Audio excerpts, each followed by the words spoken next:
Welcome in everybody to Betting Pros. It's time to place your bets. It is me, Joey P, Joe Pisapia, and this is BP NFL. It's time to look to the props because we've been talking about these games all week long. Let's get a little micromanaging. Let's start to dig into the individuals, not just the games themselves. Sometimes we get too wrapped up because we only have 4 games and we talk about them too much. Let's find other ways to make money besides betting on the lines and the spreads and all that good stuff. And to help us do it, the Welsh, the Erickson, the Undertaker himself, and we're going to go through our touchdown calls. We're going to go through our favorite props for these games. Welsh, I know you've been digging all week for the props. You're ready to go. Last week, you got a touchdown call right, and you and Erickson both 3-2 on the props. So a good week overall, I would say. Are you pleased with the wild card round in retrospect? Yeah, pretty much. I mean, as I saw in the prediction show, I told Erickson, if I only followed the bets that I did on this show, I would be a wildly successful gambler. I would be really good if I only did what I said on this show. I've pulled out 4-1 weeks. I have exponentially, I believe, more over 500 on this show the whole season. But that's not the case because I get in my, oh, look at these games. I got to bet first touchdown. I got to do that. And it doesn't quite work like that. Last week was a little bit of a bloodbath. You got to stay disciplined. I should be disciplined. Plus money touchdown call, Lad McConkey. Thank you. 3-2 on the props. It'd be good. I lack discipline. There we go. You just got to shut down the computer, walk out, and in your case, I touched the grass, but you touched the sand, right? In Arizona, you got desert out there. So just go out. We have no grass, just sand. dirt. Yeah. You know how many DFS lineups I've ruined the last couple of years by making changes in the last 2 hours? I mean, tinkering. Oh, I am the worst. It's so bad that I used to put a little Post-it note on my computer, and it said, "Hey moron, leave your lineups alone."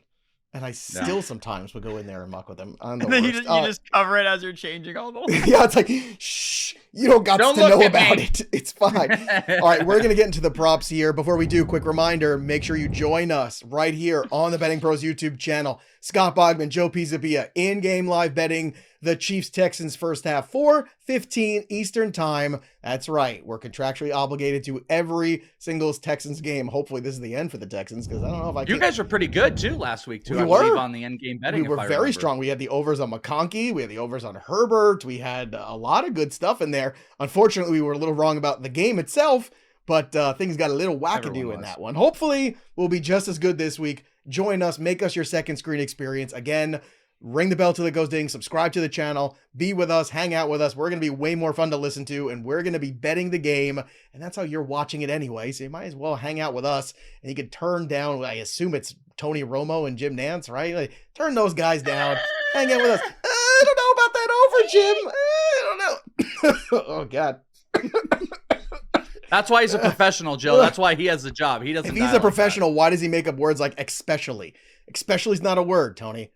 Especially is not a word. Now that I've said it, you're always going to hear it for the rest of your lives, everybody. I've ruined it for you. All right, let's get to Welsh's first pick, first game, Chiefs-Texans. Welsh, what do you have? Let's roll with it. DeAndre Hopkins receiving yards over. I love this one. This might have even moved up a yard so far when I took it earlier in the week. It's at 28.5. Anything under 30 is in play. He has hit this 28.5 in 9 of his last 10 games. He hit this in their last matchup. Texans are also giving up the 12th most receiving yards to wideouts on the year. You got a revenge narrative, but at the end of the day, because obviously like the Chiefs are going to sling the ball to a lot of different targets. Mahomes always does that. Don't be surprised when Watson has a catch and you're like, Juju's still in the league, like that type of stuff. But DeAndre Hopkins, he's getting those targets. He's getting red zone targets, and it's just such a low number. He's been crushing this. You're in a spot where you're also going to be throwing more against the Texans than you are going to be running. You've got revenge narrative. Even if I didn't have all these other things in play, it's just such a low total. I think Xavier Worthy's in play here, but under 30 for DeAndre Hopkins. I already told you he's been smashing this, so I really like this one, 28.5 over. All right, Andrew Erickson, you're the Undertaker for a reason, so start things off right here for this divisional round. Kareem Hunt under 34.5 rushing yards. I think that this is going to be a shift in the backfield with Isaiah Pacheco kind of taking on a larger role. And I think it's going to come at the expense of Kareem Hunt. And we know all year long, Kareem Hunt has not been this explosive running back in any capacity. He has been just churning out 3 yards to carry all year long while Pacheco's been on the shelf. But with Pacheco back, I don't expect Hunt to get nearly enough volume to get him to 34.5 rushing yards. So the last time that they faced the Texans, he did get to 55 rushing yards on 11 carries. 20 of those yards came on the very last rush attempt where the Texans over pursued with 10 guys in the box and Kareem Hunt had to slide on the play. It was his one run this year where he's rushed for more than 20 yards. He's done it one time all season long. So if he's going to be taking a step back, I just don't expect him to see to hit this number. I mean, even last week, the Chargers couldn't run the football. I mean, J.K. Dobbins was held to 2.9 yards per carry, or 26 yards on 9 carries. So I just don't think Hunt, with the lack of explosiveness, I don't think he's going to be able to get to 34.5 rushing yards. Again, Pacheco in this same matchup, when Pacheco was operating with Kareem Hunt, I mean, he was held to under 30 rushing yards. So I like the under here on Kareem Hunt. All right, let's shift gears here. Commanders coming off a huge playoff victory on the road against the Buccaneers. The Lions kicking back, hanging out, waiting for their opponent, and getting healthy too. David Montgomery's going to be back in this game, and it's going to be a whole lot of running because the Commanders have a whole lot of problems stopping the run. So, Welsh, as you've looked through all of the different props that are out there, where do you want to go for Commanders-Lions? Well, this one's going to be a little gross, but you remember last week, and we might come back to this here shortly, I tied in the Jayden Daniels. It was one of my absolute favorite bets last week, 21.5 over completions, crushed it, got to 24, and he has been spreading the ball out. Obviously, Terry McLaurin is the big play here. So what is ugly about this? Because we're betting on Dyami Brown. That is where we're going to go. But again, like DeAndre Hopkins, this is another low number at 28.5. Dyami has hit this in 4 of his last 5 games. This last matchup, this total, by the way, this last matchup, 5 targets in that game. He had 5 catches and 89 yards, which I really like. You can also pass on the Lions right now. The Lions in general, as far as everything, we've talked about all season, they're the 3rd most receiving yards given up over the last month. I like this setup. Projections around 32 on PFF for Dyami Brown. So there's there's not like a ton of wiggle room, but I think defensively, you're going to have Terry McLaurin getting the most eyes. And we have seen Jaden Daniels does not force the ball in one direction. It's not Cooper Rush on the Cowboys where it's just, close your eyes, throw it to CD and, just pray. He's going to move the ball around accordingly. Yes, that's Eckler. Yes, that's Ertz. But with 28.5, Dyami Brown might get this in 1 catch. So I really like this setup on a low number. It's the probably ugliest of the bets that I've got here this week, but that is number 2. And we will go back to the Commanders here in just a little bit for me as well. I'm not going to mention this in the touchdown, so I'm just going to mention it now. David Montgomery plus 500 for the first touchdown scorer. I love that. Get David Montgomery at the goal line, that first drive. You imagine that first drive is probably a good one for the Commanders. That's a big number there, and everybody's, oh, David Montgomery's back. I can feel that moment. I want it in my veins. I want it. All right, Andrew Erickson, a lot of people are going to be going to Amon-Ra St. Brown, but you have another wide receiver in Detroit in mind this weekend. Yeah, Jameson Williams over 3.5 receptions. So he has at least 5 receptions in 6 of his last 7 games, 7+ targets in each of those contests. So this number actually opened up at 4.5 receptions earlier at plus money, and now it's been changed to 3.5 receptions with the over a little bit more juicy. So I've reflected on this one a lot because of the David Montgomery factor, and that does actually kind of play a role in if they are running the ball more, then that is less volume you could potentially see coming Jameson Williams' way. So do I regret being aggressive on it at 4.5 receptions? Maybe a tad bit, but I still like it over at 3.5. But again, at this point in time, after I've done more research, I think I would just want the 3.5. I wouldn't be over aggressive with the 4.5 just because you can't just completely ignore Dave Montgomery. If they are running the ball on a very beatable run defense, then Jameson Williams' receptions becomes a potential issue based on volume. And when I put this in the sheet, I was just thinking about, I know that these guys are they're going to hound me. Like, well, Erickson, why aren't you taking the receiving yards? You think J-Mo's good, right? And I'm like, you know what? They're probably right. So I think we'd be looking at the receiving yards too as another way to hedge potentially my over on the 4.5, but I do like the over on the 3.5.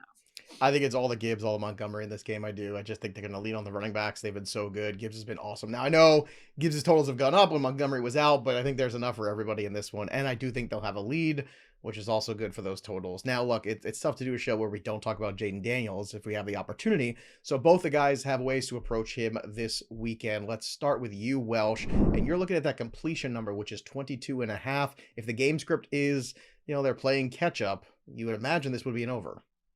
Yeah, this is exact bet I had last week, and I'm running it right back. And guess what? He smashed it again. He is now, if you don't count the final regular season game where, he came in for a little bit and left, if we don't count that, not trying to cherry pick, but he didn't play the whole game, he has hit this completion yard marker in 6 straight games. In fact, he has had 24 completions in 6 straight games, which is crazy. 2 of those last 3 games, by the way, the Lions have given up 26 or more completions as well.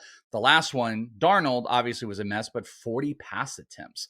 On the season, the Lions are giving up the 12th most completions, but over the last month, the 3rd most completions. And that was a big play for last week's against the Bucks. They were giving up the most completions in the NFL over the last month. Well, and over the season. And guess what? Lions over last month, they're 3rd. And then you talk about the script of the game. I do expect Washington to be playing from behind. And that is going to put Jaden Daniels throwing the ball. He's been massively efficient. I talk about the Dyami Brown thing, but the other thing this team has going for them is you've got Zach Ertz down the middle. You've got Austin Eckler on the short. You've got Terry McLaurin. He's got options. He's making it happen. And if they're playing from behind for the majority of the game, it's going to be one with his legs, and it's going to be done with completions. And unless scheme-wise they do what they did with Sam Darnold and they're in his face, he gets no passes off, and he's going to throw 35-plus pass attempts. So, I think the pass attempt marker was 34 or 35 right now. Unless, they completely Sam Darnold him, he's going to smash this one. So I'm running it right back again. I need 23 completions. He smashed this in 6 straight games. They're going to be playing from behind against a team that you can throw against. Yes, of course, I love this. Pass completions, Jaden Daniels, 22.5 over. I like that you made Sam Darnold a verb. That was fun. Jaden Daniels, what about from a rushing standpoint? Where do you want to go there, Erickson? I'm taking the over 53.5 rushing yards. That's a big number. I think that he's going to be running a lot in this game. I think that it's because you look at the Lions defensively, what do they do more than any other? They play a lot of man coverage, right? And what happens? Defensive backs are turned and quarterback's going to run. Look, I love the Dyami Browns, Alameda Zacchaeus, Zach Ertz's, but I think Daniels is going to have to make all the plays on his own this week. I just think that that's going to be the game script. You look at the quarterback or what the Lions have given up to quarterbacks rushing. They've allowed the 4th most rushing yards to quarterbacks this season, specifically against scrambles on early downs, 3rd most rushing yards, 4th highest conversion rate. I think that Daniels isn't going to take any risks trying to throw the ball necessarily to some of these other receivers and be like, I'm going to make plays with my legs. I'm the reason we're here. Let's be honest. So I think he's going to be doing and calling his number a lot. I think he's going to be doing a ton of scrambling in this matchup. That's actually why I think that he's a low key under the radar guy to score, because I think that he might just call his own number and not mess around with, let's hand the ball off to Brian Robinson so he can get stuffed for a negative -5-yard loss. So I like Daniels a lot. Again, especially because he didn't go over last week, his rushing yards prop, even though he had 13 carries. He's been over 60 rushing yards in 3 of his last 4 full starts. So he's been, I know you said this number's high, but he's been going over this number pretty consistently. Right. And I think the matchup calls for him to just be scrambling. I think he's going to have over 15 rushing attempts in this game. So I think it'll be over 53.5 rushing yards. Now, remember, we're all using the prop bet cheat sheet here, and so should you. Go to bettingpros.com/props and use the prop bet cheat sheet, because it gives you the best projections with the lines and then where to bet them with the best value. They call it a cheat sheet for a reason, folks. So cheat with us and use the prop bet cheat sheet, and hopefully Welsh will keep his discipline and just use the prop bet cheat sheet and not at the last minute go off of it on his own. And you get tailored recommendations and track winning trends as well. So once again, download the Betting Pros app, use the prop bet cheat sheet, or just go to bettingpros.com/props today. Welsh, I'm so glad you finally are bringing up Derrick Henry, because I've been waiting for somebody to talk about him. I'm on the rushing over with the touchdown, that pairing there, get you in the plus money. He has gone over the 96.5 mark 4 of his last 4 games. He has been an absolute monster, but you're taking a different approach. You're not taking yardage, you're taking attempts. Let's talk about the why. This is my favorite. So last week, Jaden Daniels, and the completions was my favorite. This is my absolute favorite. Rushing attempts, it's still sitting at this number, 19.5. Tiny bit of juice is kind of flowing around there, but 19.5, I'm going clearly with the over on Derrick Henry. His rushing yard prop, by the way, so this is an interesting element of it, is implied around 110. That's what the last number I saw was 110. It's big. Those are big, end of season Saquon numbers. Well, he's had, you're mentioning going over 100. He's had 120 yards in 4 straight games. And check this out. Anytime he has had 20 carries this season, he has gone over 100 yards. Only one game this season, he went over 100 without 20 carries. But if he has 20 carries, he has 100 yards. Let's go back to it. What again? Yes, they are implying he's going well over 100 yards. So I'm going to take that Vegas rule, and I'm going to go over those rush attempts. By the way, we'd also point out the last matchup against the Bills, he went for 199 on 24 carries. I think it was 24 carries. So this has happened before. They're going to lean on Derrick Henry. He continuously smashes, and under 20, or it's at 20 carries. I would probably be honest, I'd play this at like 21.5 over, but this is the number I like to make it like my favorite of the week. So rush attempts over Derrick Henry, 19.5. All right, last week we were on the under for Cooper Kupp, and looks like that trend is pretty strong. 39.5 is the new number this week. It keeps getting lower every week, and it keeps going under it every week. So with that secondary being as good as it is in Philadelphia, this feels like another under to me, Andrew. Yep, I'm taking the under. Cooper Kupp under 4.5 receptions. So he has 5 receptions in his last 4 games total. 5 in his last 4 games. This is just one game we're talking about here. That he has to finish with less than 5 catches or under 4.5 receptions. So look, like you said, he's just been a ghost. Like he really has not been involved in the offense. And even last week in the wild card round, it was Tyler Higbee that was Matthew Stafford's outlet if it wasn't Puka Nacua. So I'm not exactly sure why this is the case. Maybe it's just Kupp he's washed, he's injured. I don't know, but they're not involving him in the offense. And with Tyler Higbee healthy, Sean McVay says he's going to play. I would expect we're going to see more of the same against this really tough Philadelphia Eagles secondary. So we've already seen this matchup play out earlier this year. Kupp did have a more productive game, 8 for 11, 60 yards and a touchdown. But a lot of the production came in the fourth quarter. He would have been a bust. I mean, he would have finished with 7 catches for 33 yards. So I'm just going to continue to fade Cooper Kupp. And again, this matchup also, he's going to be paired against Cooper DeJean. So it's like a Cooper on Cooper matchup. And DeJean has been one of the best. Cooper on Cooper crimes. They're the worst. So Cooper DeJean has been one of the best rookie cornerbacks, safeties, whoever you want to classify him this year. And he did a really good job covering Cooper Kupp when they played earlier. He only had 3 catches for 11 yards when they were matched up in coverage in the first matchup. So I think the Rams' recipe for success is Puka, Tyler Higbee, and Kareem Williams. And I don't think Cooper Kupp's going to be nearly involved. So I'm going to take the under 4.5 receptions. All right, one more for each of the guys. And Welsh, you've got a combo here with your last one. Let's talk about this. This sounds sexy. Yeah, we're going to put a parlay together. Frank, the Jameson Williams reception, I think, would imply in this. There's some great reception yard props. It's funny, Erickson brought up earlier, like, I'm not going to yell at you about receptions. I'm the one that gets yelled at for doing receptions a lot. Yeah. So I like reception markers. A lot of them are juiced, and there's some big juice on them. So a couple of these individually were a little bit tough. So I found a couple of my favorites. I put 2 together. And so we have a little reception parlay. We're going Xavier Worthy over 4.5 receptions. So 5 receptions. Justice Hill over 2.5. On the Worthy side, he has 5 straight games of 5 or more receptions. He's also had 9 targets or more in his last 3 games, each of those last 3 games. On the Hill side, Hill has 3 of his last 4 games caught 4 or more passes. By the way, the Bills are averaging 5 receptions given up to running backs on the year. That is his role on the receiving side. And on both of these, Worthy in general has also run a lot of short stuff. It's not like he's this big play option. They love to run those screens, get him into open field, just let his legs go. They're going to keep throwing those underpasses. And that's the exact same role that Justice Hill plays. And obviously the receiving game is a little bit in question. So I love both of these. I paired these together. You get them right around plus 175 for Justice Hill, 2.5 receptions, and Xavier Worthy, 4.5 paired together. Right. The game script may or may not go the way for the Buffalo Bills, plus the Baltimore Ravens are really good up front. That could mean a long day at the office for James Cook. The number's 55.5. Undertaker, take us away. Yeah, 2 running backs this season have had over 55.5 rushing yards against the Ravens run defense. Saquon Barkley and Najee Harris, and he played the Ravens 3 times. And he got over that number 1 time. So James Cook, I don't think this is going to be an effective running attack for the Buffalo Bills. Again, the Ravens defense is really tough to run on. And James Cook has been very boomer bust this year. Like he's had massive games where he's scoring 3+ touchdowns, over 100 rushing yards. And then he has other games where he's nowhere near 50 rushing yards and he's kind of game scripted out. Yeah. So this just doesn't seem to me like a James Cook game. This seems more like hey, Josh Allen is just going to make a million plays with his hodgepodge of receivers, and we'll see who steps up. So I like the under. This is probably one of my favorites. That's why it's my number one. James Cook under. Of course, it's an under. So under on the 55.5 rushing yards. Gotta stay on brand. All right, let's get to the touchdowns here. And remember, the touchdown score report is available at bettingpros.com/touchdown. If you're looking for an edge in touchdown bets, and I know you are, our touchdown score report compares anytime touchdown stats to prop bets,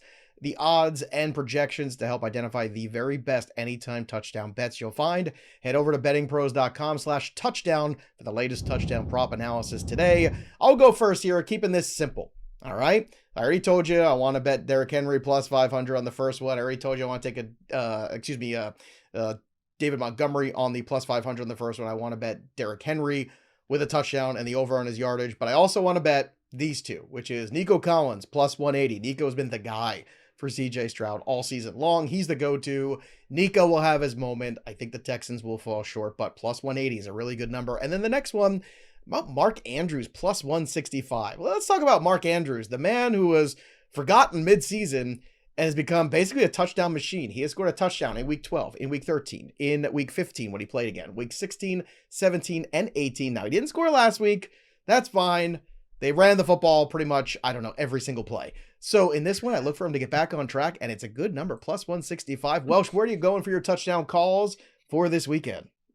Yeah, we actually talked about one of them that we're going to jump into. But first up, it's going to be A.J. Brown. A.J. Brown, anytime touchdown is around 1.5. He's had touchdowns in 3 of his last 4 games. Last matchup against the Rams, 6 catches on 7 targets with a score. So A.J. Brown at 1.5. And you guys mentioned before, Jaden Daniels. I think there's completions in there. I think he is doing everything here. And that is plus 145, maybe 150. Shop around, look. Lions have given up 4 rushing touchdowns over the last 4 weeks. Interestingly enough, though, it was multi-touchdowns in 2 games. And it was Josh Allen, Brock Purdy, Jayden Daniels is a much more aggressive runner, maybe on the Josh Allen side. So with exactly where Erickson was talking about, with Jayden Daniels putting the game into his hands and feet, anytime touchdown for Jayden Daniels and A.J. Brown for me. All right, Andrew Erickson. I know yesterday we were talking more about the Kareem Hunt, changing that backfield. You brought it up today again. So with that being said, is it Isaiah Pacheco time? Pacheco yourself before you wreck yourself. Isaiah Pacheco, nice. Anytime touchdown plus 160. Look, just trust in the process here. Starting running back for the home team, favored by 8.5 points, should not be listed at plus money to score a touchdown, in my opinion. So I'm taking it plus 160. Pacheco to score his first touchdown since week 1. He has scored 4 of his last 5 postseason games. He should be healthy. So I think he's going to find the end zone.